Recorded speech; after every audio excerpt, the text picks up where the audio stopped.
Dans cette vidéo, je vais vous parler d'hypersensibilité. Depuis quelques années, c'est un sujet dont on parle partout, on a écrit des livres, des gens ont fait plein de vidéos là-dessus et je constate autour de moi que de plus en plus de gens se reconnaissent là-dedans ou on les case là-dedans. Donc je fais cette vidéo parce que il y a des gens pour qui c'est bien clair, ok, cette vidéo ne vous concerne probablement pas, peut-être que oui. Mais je fais surtout cette vidéo parce que j'ai remarqué qu'il y a énormément de gens qui sont complètement perdus en fait là-dedans. C'est-à-dire qu'il y a des gens qui ne savent pas. Ils me disent, mon médecin m'a dit que j'étais hypersensible, ou j'ai lu un bouquin, je crois que je suis hypersensible, ou bien j'ai rempli un test et apparemment je suis hypersensible. Donc cette vidéo s'adresse vraiment à vous si vous êtes entre deux chaises là, à pas vraiment savoir trop bien où vous en êtes. Mais elle peut aussi concerner d'autres personnes qui pensent que leur hypersensibilité est bien établie et ça peut peut-être les aider à remettre certaines choses en question puisque c'est mon métier. Pour ceux qui ne me connaissent pas, je m'appelle Philippe Delneufcourt et j'accompagne les personnes pour les aider à trouver une sérénité intérieure indépendante de ce qui se passe dehors. Et certainement les personnes qui ont fait le tour des techniques de bien-être et de développement personnel et qui se sont rendus compte qu'ils tournaient en rond et que ce serait quelque chose qu'ils feraient toute leur vie. Donc j'aide ces personnes à remonter à la source et à comprendre pourquoi toutes ces techniques ne fonctionnent pas sur du long terme et ne fonctionneront jamais, jamais, jamais. Avant de commencer cette vidéo, j'ai envie quand même de préciser quelque chose. Tout ce que je vais dire dans cette vidéo n'est ni vrai ni faux. C'est pas basé sur des études de scientifiques, c'est pas basé sur des recherches quelconques. Je ne suis ni médecin, ni psychologue, ni psychiatre. Ce que je vais vous partager ici est basé sur 17 ans d'accompagnement avec des centaines de personnes et c'est ce que j'ai constaté dans ma vie de tous les jours quand je suis face à des gens qui sont hypersensibles ou face à ma propre soi-disant hypersensibilité que j'ai très vite démonté bien sûr. Donc si je vous partage ceci, c'est pas pour vous persuader de quoi que ce soit. Si vous n'êtes pas d'accord avec ce qui est dit, vous mettez stop sur la vidéo, vous passez à autre chose. L'idée c'est juste de vous inspirer et d'aider des personnes qui sont perdues là-dedans à essayer de remettre les deux pieds sur terre et à comprendre un peu mieux comment ça se passe. Là-dessus, c'est parti.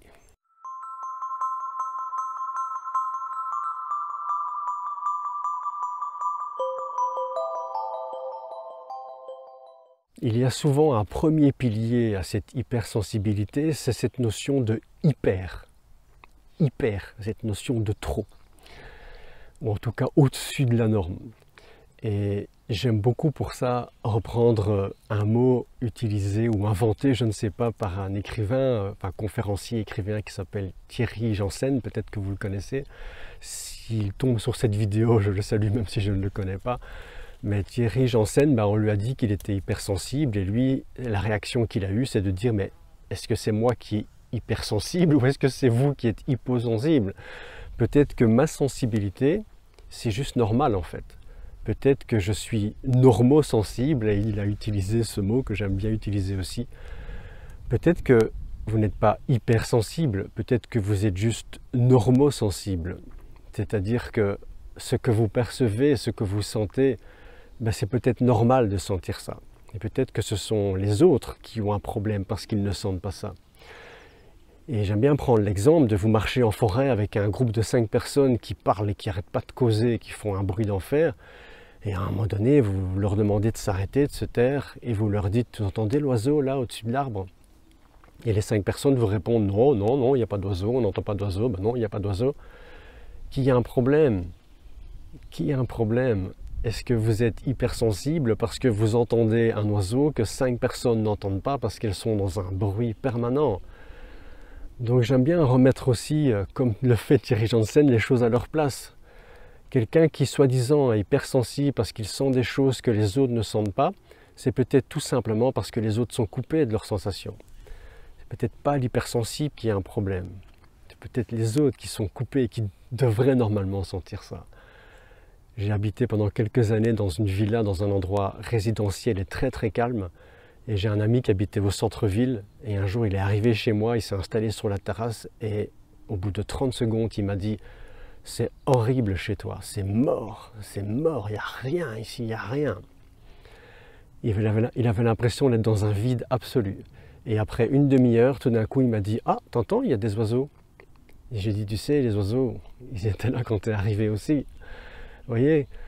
Donc, c'est pas parce que vous êtes sensible à certaines choses que vous êtes forcément hypersensible. Peut-être que vous êtes juste normosensible. Arrêtez de vous mettre une étiquette que vous avez un problème. Peut-être que c'est vous qui êtes normaux et que c'est les autres qui ont un problème.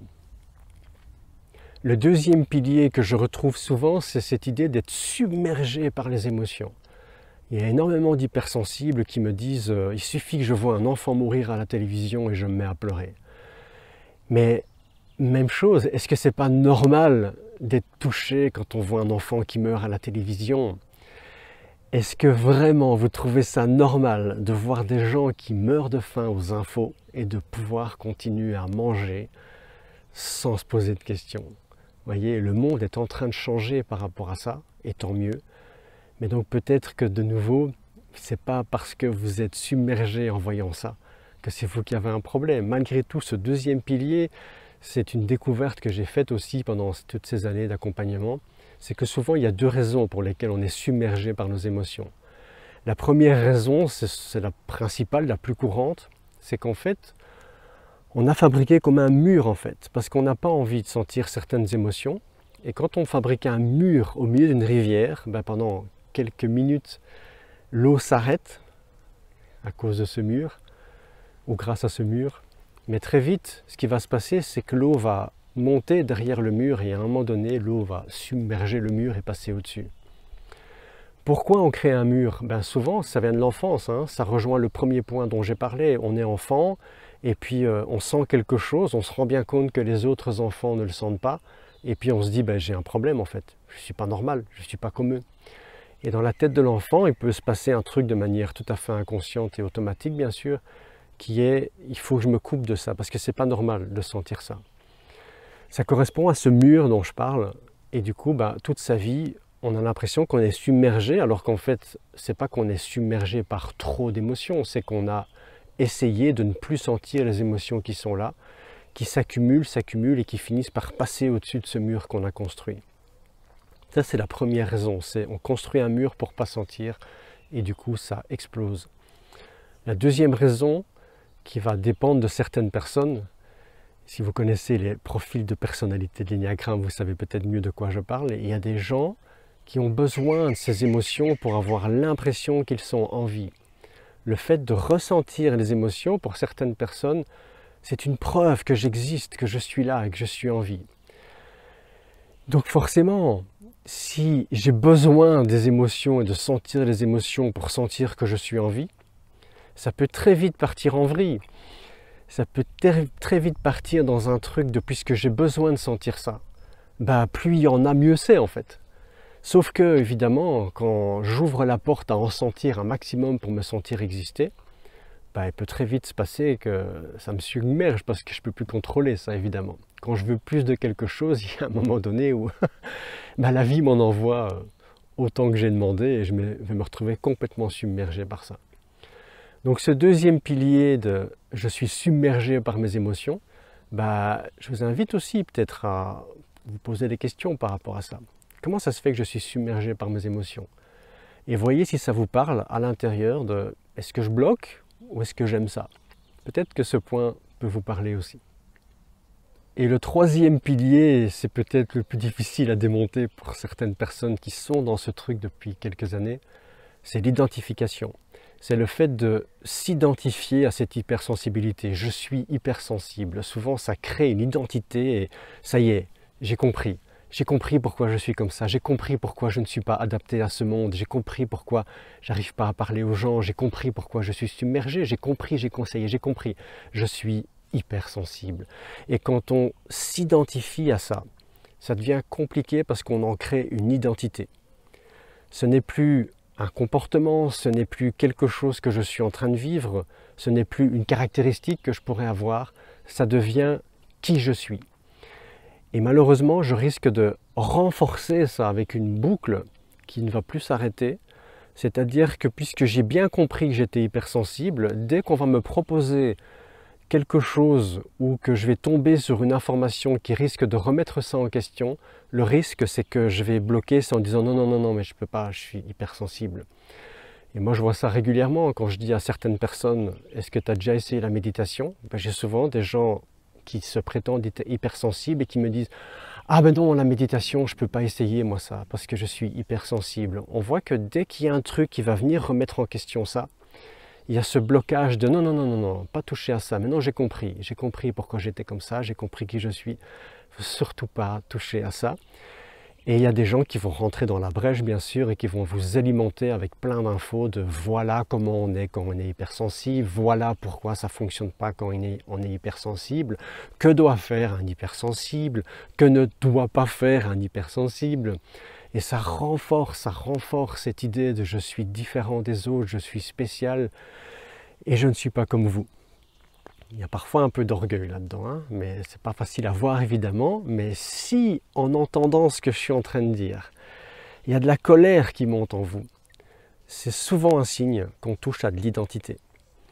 Quand une information est reçue et que de la colère monte, c'est souvent une indication qu'on touche à de l'identité. Et que donc peut-être que ce point, en ne vous parlant pas du tout, bah peut-être que c'est peut-être le point que vous pouvez travailler le plus.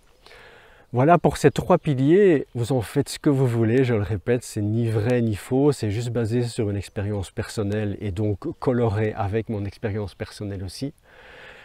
Si vous connaissez quelqu'un qui est pris par ça, qui est touché par ça, et certainement, comme je vous l'ai dit au début, par des gens, si vous connaissez des gens qui sont perdus là-dedans, qui se posent des questions et qui n'arrivent pas à comprendre ce qui se passe et qui n'y croient qu'à moitié, envoyez-leur cette vidéo, ça peut les aider à voir plus clair.